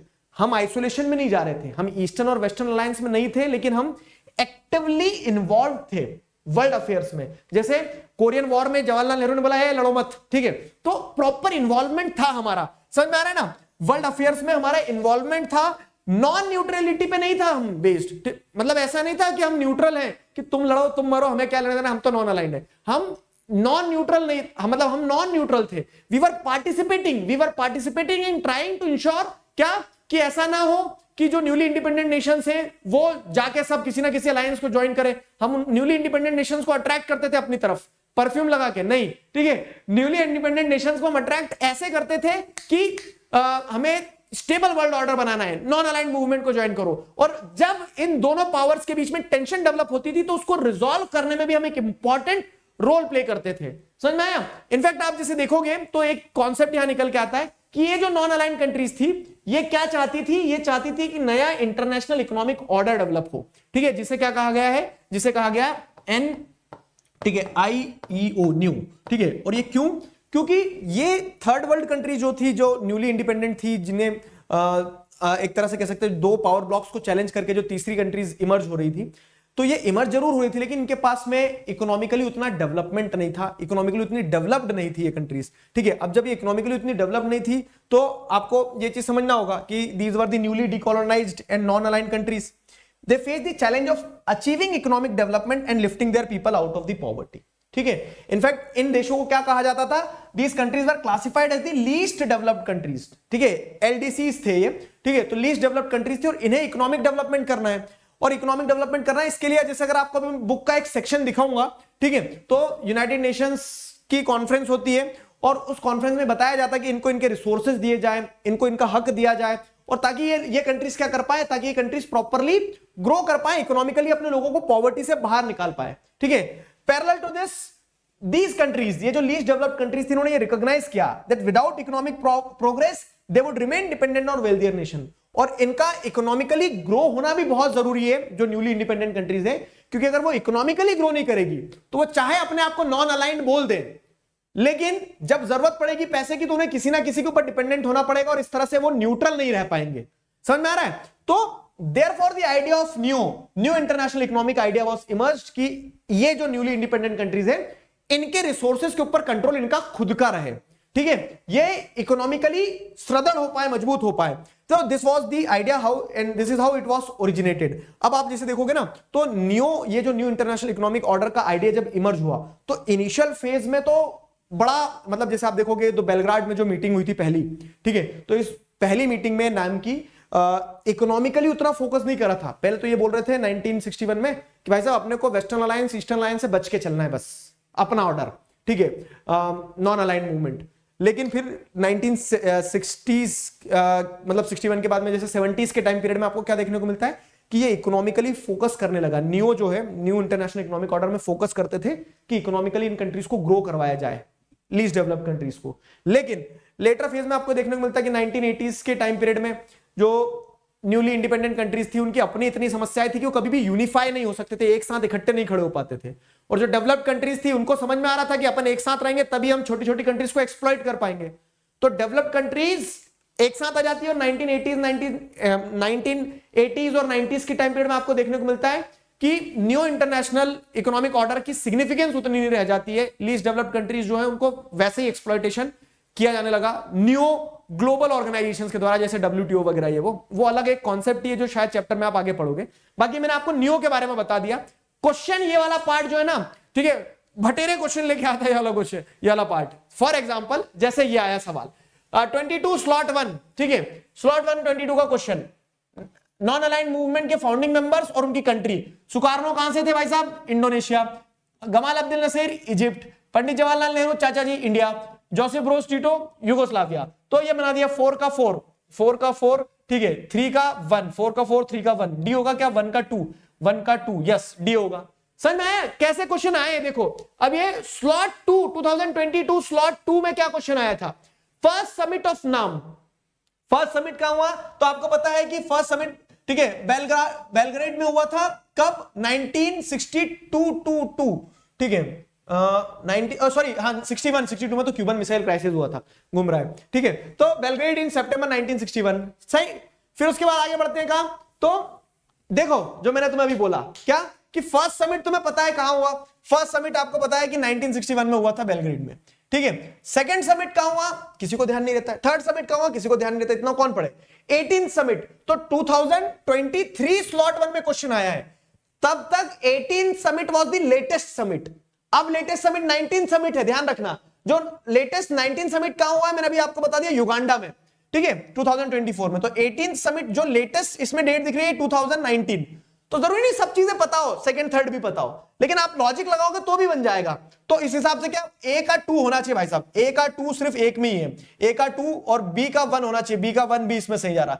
तो अब अगर आपको और कंफ्यूजन भी है तो मैंने सारा लगा भी दिया नोट्स में, ठीक है। हैप्पी तो ये आप देख लोगे। सेकंड समिट यूएआर मतलब यूनाइटेड अरब रिपब्लिक कायरो में हुआ था, ठीक है।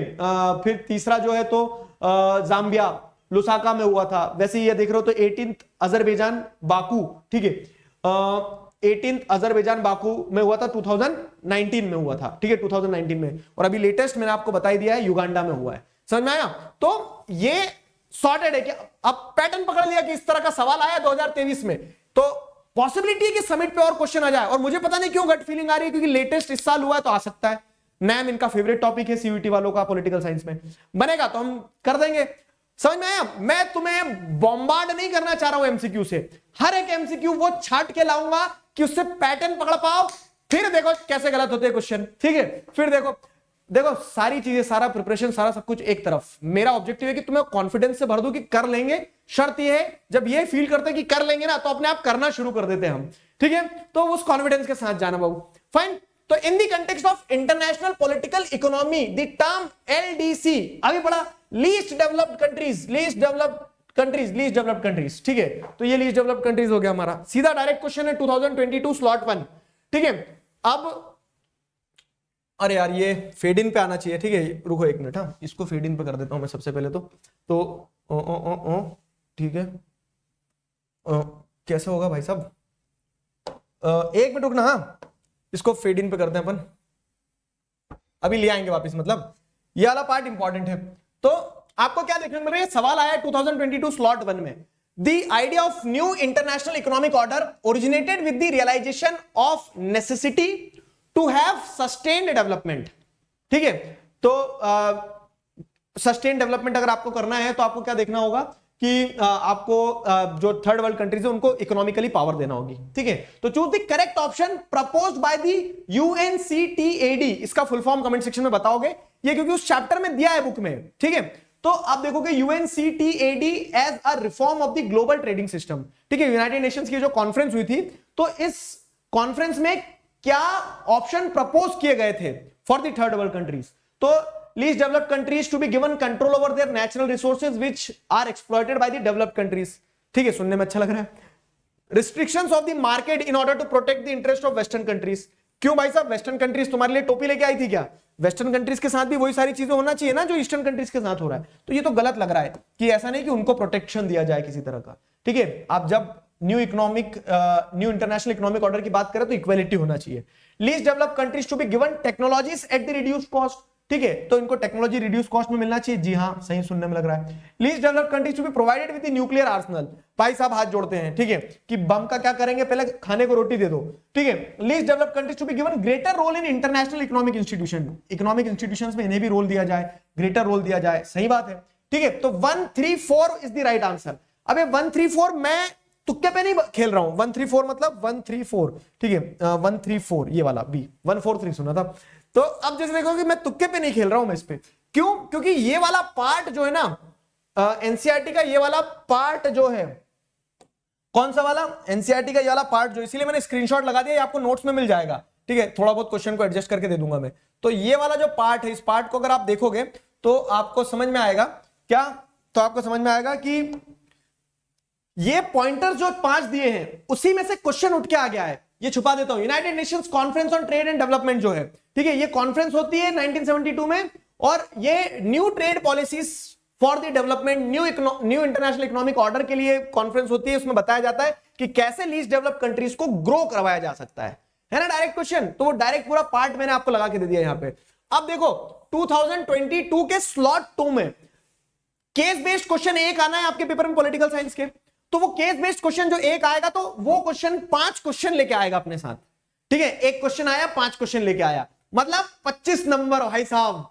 अब अगर 25 नंबर पे आपको पता लग रहा है कि ये लीस्ट डेवलप्ड कंट्रीज वाला ही टॉपिक फंस रहा है, तो ये तो आप लॉजिक लगा सकते हो कि इस अब 22 में भी आया, ठीक है, ये 22 के स्लॉट 1 में था, ये 22 के स्लॉट 2 में था। तो हमें ये समझ में आया कि ये वाला टॉपिक जो है नॉन अलाइंड मूवमेंट वाला, ठीक है, न्यू इंटरनेशनल इकोनॉमिक ऑर्डर वाला इंपॉर्टेंट टॉपिक है, ठीक है। तो उससे जैसे क्वेश्चन आया था, पैराग्राफ पढ़ दो एक बार। The non aligned countries were more than merely mediator during the Cold War. The challenge for most of the non-aligned countries, a majority of them were categorized as the least developed countries, was to be more developed economically and lift their people out of the poverty. पता है, ठीक है। Economic development was also vital for the independence of new countries. सही है। Without sustained development, the country would not be truly free. बिल्कुल। It would remain dependent on the richer countries, including colonial power, from which political freedom had been achieved. ठीक है, आजादी मिल गई लेकिन फिर भी उनके ऊपर ही निर्भर रह जाएंगे अगर आर्थिक रूप से मजबूत नहीं हुए तो ये पैराग्राफ पढ़ लिया मैंने, मन में पूरा पढ़ लिया बहुत अच्छे से, ठीक है। अब क्वेश्चन देखो, तो अब नर्सरी में नहीं हो क्या कि पैराग्राफ में से ही आंसर जरूर मिलेगा, ठीक है। क्वेश्चन उसके बाहर भी आ जाएगा, तुम्हें कंटेक्स्ट समझना होगा। देखो पहला क्वेश्चन क्या था, identify the country that was not a member of non aligned group. Non aligned group का मेंबर नहीं था, वो कंट्री को आइडेंटिफाई करो। तो अब यहां क्लियर कट दिख रहा है, क्या दिख रहा है क्लियर कट, कि पाकिस्तान भी नॉन अलाइंड था, श्रीलंका भी और इंडिया भी, सब नॉन अलाइंड कंट्रीज थी। नॉर्थ कोरिया तो जाके गोदी में बैठ गया था ना ईस्टर्न अलायंस के, तो नॉर्थ कोरिया नहीं था। Fourth, North Korea is the right answer. समझ में आया कैसे क्वेश्चन बनेंगे, प्रैक्टिस करते हैं। The least developed countries achieved freedom from richer countries, identify the correct form of freedom. तो लीस्ट डेवलप्ड कंट्रीज को आजादी मिल गई अमीर देशों से, तो किस तरह की आजादी मिली थी, इकोनॉमिक इंडिपेंडेंस नहीं मिली थी, आर्थिक रूप से वो तब भी उनके ऊपर ही निर्भर थे। सोशल और कल्चरल इंडिपेंडेंस मतलब देखा जाए तो पॉलिटिकल सेंस में कभी किसी को नहीं मिलती है।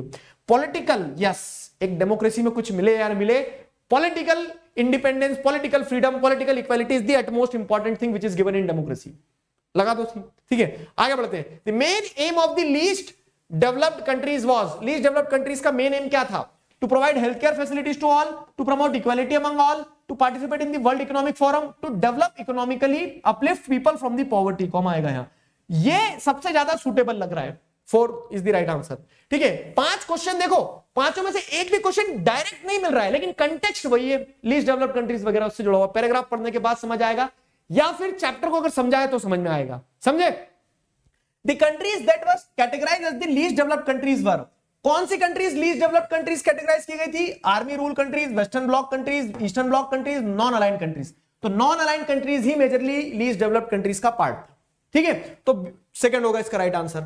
आगे last question, the non aligned countries were more than merely, अच्छा ये इधर पढ़ना है, identify the idea that originated to uplift LDCs. क्या आइडिया, क्योंकि लीस्ट डेवलप्ड कंट्रीज के साथ समस्याएं हैं, इकोनॉमिकली ग्रो करवाना है, इसीलिए कौन सा आइडिया इमर्ज हुआ था, न्यू इंटरनेशनल इकोनॉमिक ऑर्डर ए, ठीक है। फर्स्ट वाला लगा दो आप, समझ में आ गया ना। तो इसमें अच्छा कुछ बच्चे इसमें नाम लगा के आए होंगे 22 में, जो बच्चे अब सेकंड ईयर में पहुंच गए होंगे तब अपने आप को मूर्ख समझ रहे थे, अब होशियार हो गए होंगे, लेकिन आप समझो इसमें नाम लगा दिया होगा। बाबू नाम तो ब्रॉड मूवमेंट था, नॉन अलाइंड मूवमेंट, उसके अंदर क्या है, लीस्ट डेवलप्ड कंट्रीज को उठाना था, तो न्यू इंटरनेशनल इकोनॉमिक ऑर्डर बनेगा, ठीक है। डायरेक्ट आंसर आ गया समझ में, समझ में आया। Last topic for the chapter वो, ठीक है। तो India and the cold war. अब आप देखोगे तो इस बुक में, पूरी कोल्ड वॉर वाली बुक में हमने एक पैटर्न देखा है कि जो भी चल रहा है वर्ल्ड कंटेम्प्रेरी वर्ल्ड पॉलिटिक्स में, उसमें इंडिया का एंगल घुसाने की कोशिश की गई है। तो इस पूरे कोल्ड वॉर एरा में इंडिया क्या कर रहा था, चिल कर रहे थे सर, क्योंकि कोल्ड वॉर था, चिल नहीं कर रहे थे। समझने वाली चीजें देखो, India as a leader of non aligned movement adopted two fold approach in response to the ongoing cold war. हमें क्या, हम तो नॉन अलाइंड कंट्री है, हमें इनसे भी कुछ लेना देना, इनसे भी कुछ लेना देना नहीं है, तुम लड़ो मर जाओ, हमें कुछ नहीं करना है।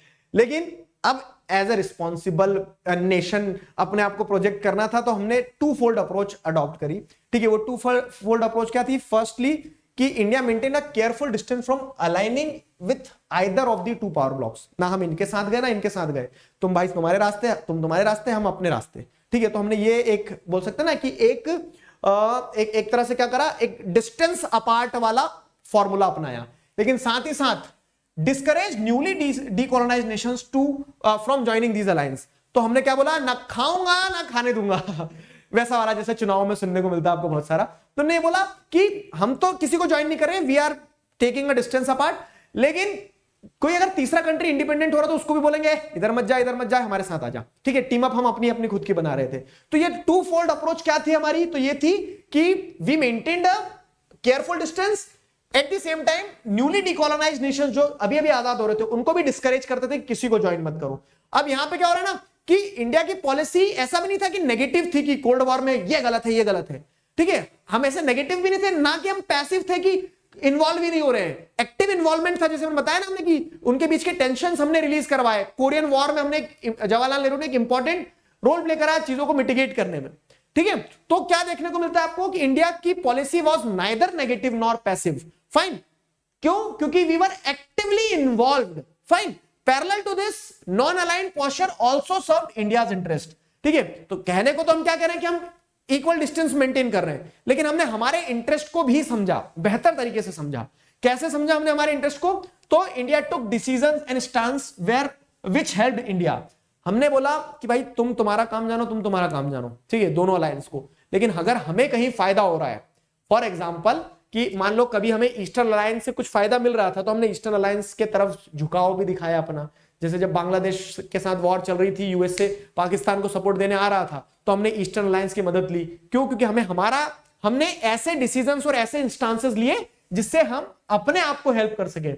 Remember, there are no free lunches in international relation. International relation में बाप बड़ा ना भैया, सबसे बड़ा अपना खुद का इंटरेस्ट होता है, वैसा वाली चीज होती है, ठीक है। कुछ बच्चे रुपया बोलने लगे थे, पैसा है लेकिन उसके अलावा भी, ठीक है, इंटरनेशनल रिलेशन में there are no free lunches, तो वो चीज होती है। समझ में आया? दूसरी चीज, balance one super power against the other.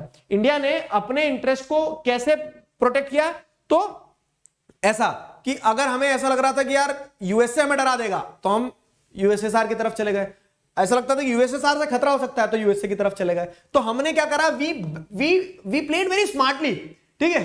Smart हमेशा से रहे हमारे लोग, क्या कि we balanced one super power against other. तो this is how India was reacting during the time of cold war, ठीक है।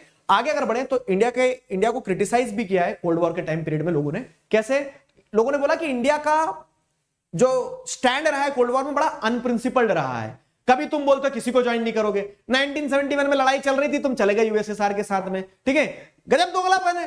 तो अनप्रिंसिपल्ड बोला, ठीक है, कि तुम आइडियोलॉजिकली स्ट्रांग नहीं रहे, अनप्रिंसिपल्ड रहे, inconsistent and took contradictory postures. मतलब वही कि हम हमारे स्टैंड में इनकंसिस्टेंट रहे हैं, ठीक है। हमने कभी जैसे देख सकते हैं कि यूएसए के स्टेप को अपने इंटरेस्ट के हिसाब से सही बोला, कभी गलत बोला, ठीक है। हमने क्या किया, कॉन्ट्राडिक्टरी पोस्चर्स कैसे लिए कि वही कि हम किसी उसको ज्वाइन नहीं करेंगे अलायंस को।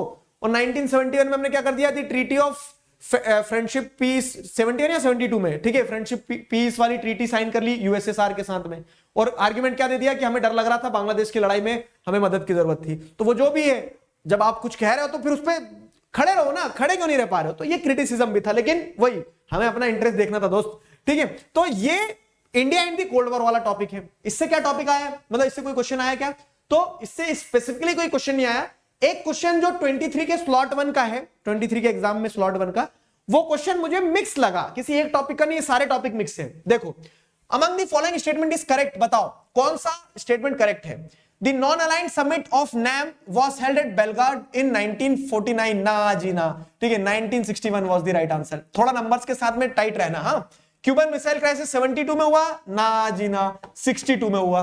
The eastern alliance known as the Warsaw pact was led by the Soviet Union. हाँ जी हाँ, ठीक है, ईस्टर्न अलायंस वार्सा पैक्ट जिसे कहा जाता था, it was led by the Soviet union.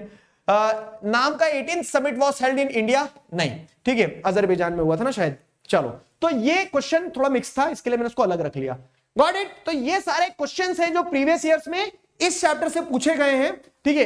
हो सकता है इसके अलावा भी कुछ क्वेश्चंस हो जो मुझे ना मिल पाए हो, क्योंकि कंप्यूटर बेस्ड टेस्ट होने में नुकसान ही है कि उसके एकदम रिलायबल वो नहीं मिलते। तो जितने मुझे छाट बिन के मिल पाए, मैंने विद प्रूफ आपको बता दिया। ये स्लॉट 1 में था, स्लॉट 2 में था, 22 में था, या फिर मॉक टेस्ट पेपर का था, वो सारे लगा दिए। ऐसे हम सारे चैप्टर के करते चलेंगे। एक इंपॉर्टेंट चीज और है, अभी देखो, खत्म नहीं हुआ है, ठीक है। तो अभी इसमें 2-3 चीजें हैं, मैं आपको हर चैप्टर के इंपॉर्टेंट टॉपिक्स जो छूट रहे हैं ना, जैसे मैंने एक पैटर्न ऑब्जर्व किया प्रीवियस ईयर पेपर्स को, जब पिछले 5-6 दिन से 7 दिन से देख रहा हूं। मैं एक सॉरी भी चाहूंगा तुम लोगों से, क्या कि मैं थोड़ा लेट शुरू किया या फिर उतना कंसिस्टेंटली कंटेंट नहीं दे पा रहा हूं, बिलीव मी, ठीक है। सोशल साइंस की कसम, मैं बहुत बुरी तरह से फंसा हुआ हूं। कारण कारण ये है कि नेक्स्ट टॉपर्स नाम का एक तोता पाला है मैंने ठीक है, खुद का चैनल भी है, लेकिन उन सारी चीजों से ऊपर प्रायोरिटी है कि आपका पेपर है वो मुझे दिख रहा है, लेकिन उसके अलावा भी पर्सनल एंड पे भी बहुत सारी चीजें चल रही है, तो जिस कारण से मैं अपनी जगह पे नहीं हूं। हमें गोल्ड प्ले बटन अनबॉक्स भी करना था, वो भी नहीं कर पाया अभी तक, ठीक है, मतलब अपनी जगह पे नहीं, इन द सेंस कि घर पे कम रह रहा हूं, तो रिकॉर्ड कब करूं, चलते फिरते मैं पेपर और अब वो लेके घूम रहा हूं, तो मैं रिसर्च वाला पार्ट करते चल रहा हूं, तो एकदम परफेक्ट फाइन कंटेंट जो है आपको मिलता जाएगा, ठीक है। तो मैंने जो ऑब्जर्व करा दैट इज द थिंग कि ये बॉक्स वॉक्स से क्वेश्चन बहुत आते हैं, जैसे ये भी है, जो आर्म्स कंट्रोल ट्रीटीज है ना, ये आर्म कंट्रोल ट्रीटीज ध्यान एक बार नजर दौड़ाओ, ठीक है। जब हमने बताया कि वो डेटरेंस वाला इफेक्ट ये था कि इसके चलते लोग balance of power of weapons दोनों ही पार्टीज चाह रही थी, तो इसके लिए उन्होंने बहुत सारे आर्म्स कंट्रोल ट्रीटी साइन करे आपस में। तो जैसे एलटीबीटी एक साइन करा था उन्होंने, क्या कि स्पेस, आउटर स्पेस, मतलब स्पेस, अंडर वाटर और एटमॉस्फेयर, यहां पे कहीं पे भी किसी भी तरह से क्या होगा कि वेपन को टच नहीं किया जाएगा, ये सब मैं नोट्स में दे दूंगा, ठीक है। ये ट्रीटी 63 में साइन होती है। अब देखो इस पे क्रोनोलॉजी पूछी जा सकती है, इसमें पार्टनर्स पूछे जा सकते हैं, प्रीवियस ईयर में क्वेश्चन आया भी है, ठीक है। तो एक एलटीबीटी साइन होती है, एलटीबीटी, ठीक है, लिमिटेड टेस्ट बैंड ट्रीटी। फिर दूसरा क्या है, न्यूक्लियर नॉन प्रोलिफरेशन, प्रोलिफरेशन मतलब किसी भी चीज का मल्टीप्लाई होना, तो एक एनटीपीटी, एक ये ट्रीटी साइन होती है, जिसमें आपको क्या देखने को मिलता है कि न्यूक्लियर वेपन स्टेट्स जो है ना, उन्होंने ये बोल दिया कि 1967 के पहले पहले जो लोग न्यूक्लियर वेपन बना चुके थे वो बना के रख गए, अब उसके बाद वाले नहीं बनाएंगे। तो ये तो इनजस्टिस है, इसीलिए इंडिया ने एनटीपीटी साइन नहीं किया, एनपीटी साइन नहीं किया, नॉन प्रोलिफरेशन ट्रीटी, समझ में आया। तो ये ट्रीटी साइन करवाया उन्होंने 68 में आर्म्स कंट्रोल के लिए। इनफैक्ट अब देखो ये यहां पे भी आ रहा है, ये आपको इंडिया वाली बुक में भी देखने को मिलेगा, है ना। तो कुछ टॉपिक्स तो ऐसे हैं जो आपके क्रॉसओवर हो रहे हैं, तो इससे क्वेश्चन आया है तो आप उसको चाहे इंडिया वाली कैटेगरी में मैप कर दो, चाहे इस वाली बुक में मैप कर दो, क्वेश्चन तो आया, हमें तो आंसर लिख के आना है। तो इस तरह से ये सारे इंपॉर्टेंट है। जैसे strategic arms limitation talks, SALT 1 जो है, तो इसके चलते क्या है, एंटी बैलिस्टिक मिसाइल्स जो है ना, उसको उन्होंने क्या करा था कि इसको लिमिट किया जाए, इसके लिए ट्रीटी साइन करी। अब ये क्या है, लियोनार्ड ब्रिजनेव ने और यूएस के प्रेसिडेंट निक्सन ने साइन किया, मतलब कि आपको क्या देखने को मिल रहा है, यूएसएसआर और यूएस दोनों आ गए आमने सामने। तो ये क्वेश्चन भी आया, अभी मैं आपको दिखाऊंगा। तो सॉल्ट 1, सॉल्ट 2, स्टार्ट 1, स्टार्ट 2, ये सारी ट्रीटीज में एक बार नजर दौड़ा लेना, ये नोट्स में मिल जाएगा। पांचों फाउंडिंग फिगर्स ऑफ नेम जो है, इनके डिटेल्स कि ये कहां के थे, घाना के थे, ये इजिप्ट के थे, सुकार्नो इंडोनेशिया के थे, ये युगोस्लाविया के थे, ये इंडिया के हमारे थे चाचा जी, ठीक है। तो ये सारी चीजें आपको ध्यान रखना होगी, उसके फैक्ट्स पढ़ लेना। अगर मान लो कि इस बार नाम पे क्वेश्चन इनके कुछ डिटेल में से आ गया तो ठीक है, तो स्मार्ट वर्क करना, बस समझ में आया, स्मार्ट वर्क करना। तो जैसे अगर हम यहां देखें, which of the following countries tried to stop using the ballistic missile as a defensive shield, तो एंटी बैलिस्टिक मिसाइल ट्रीटी 1972 में साइन होती है, ये 1972 कौन सी कंट्रीज थी पूछा है, तो कंट्रीज के नाम नहीं दिए, लेकिन आप इसमें देखेंगे तो आपको समझ में आएगा, लियोनार्ड ब्रिजनेव और यूएस प्रेसिडेंट निक्सन, तो यूएस और यूएसएसआर है ना, तो यूएस और यूएसएसआर, यूएसए और यूएसएसआर, ये हो गया सिंपल। एक और क्वेश्चन आया है देखो 1968 में, अब ये क्वेश्चन आप इंडिया वाली बुक में भी मैप कर सकते हैं और इस बुक में भी मैप कर सकते हैं, ठीक है। 1968 में permanent member of security council tried to impose which of the following treaty on rest of the world, ज्यादा आपको उस चैप्टर से होते हुए दिख रहा है, लेकिन अब क्योंकि ये टॉपिक यहां भी कवर हो रहा है, यहां पढ़ोगे तो यही समझ में आ जाएगा। तो जो सिक्योरिटी काउंसिल के मेंबर्स थे उन्होंने किसको रोकने की कोशिश करी, ठीक है। इनफैक्ट इसको आप यूनाइटेड नेशन वाले चैप्टर में भी डाल सकते हो, ठीक है, 3 जगह मैप हो रहा है एक ही क्वेश्चन। तो ये कौन सी ट्रीटी थी, न्यूक्लियर नॉन प्रोलिफरेशन ट्रीटी, ठीक है, डी फॉर दिगराज लगा के आ जाना उसमें। तो ये मॉक टेस्ट पेपर का क्वेश्चन है, ठीक है, जून 2022 का, समझ में आ गया। तो ये थी कहानी। I hope you people enjoyed it, I am really feeling happy, ठीक है, क्यों, क्योंकि इतने समय बाद उस बैच को पढ़ाया जिसको 2 साल से नहीं पढ़ाया। तो I hope this video help you a lot, ठीक है। इसी तरह से सारी चीजें करवा दूंगा, हैव पेशेंस, थोड़ा सा बस समय देना, आई एम ऑन इट, ठीक है। ऑलमोस्ट सारी चीजें मैंने सॉर्ट आउट कर ली है, तो यहीं पे फिक्स्ड है हमारा पेपर, हमारा टाइम टेबल, डेट शीट वगैरह सब आ गई है। मुझे पता है तुम सारी चीजें वो देख लिए होंगे, तो मुझे व्यूज नहीं चाहिए, मुझे क्लिकबेट नहीं चाहिए, मुझे तो काम करना है, तो वो काम फटाफट करते चलते हैं। I will help you out with political science and geography as promised, I will keep my promise. The thing is कि जो बताते चल रहा हूं तुम्हारे एंड पे मेहनत करते चलना, और वादा ध्यान रखना कि बेस्ट कॉलेज में जाना है, ठीक है। अभी के लिए साइन ऑफ करते हैं, मिलते हैं नेक्स्ट चैप्टर के साथ में, तब तक मुस्कुराते रहो। Signing off with this, together we can, we will. Thank you very much.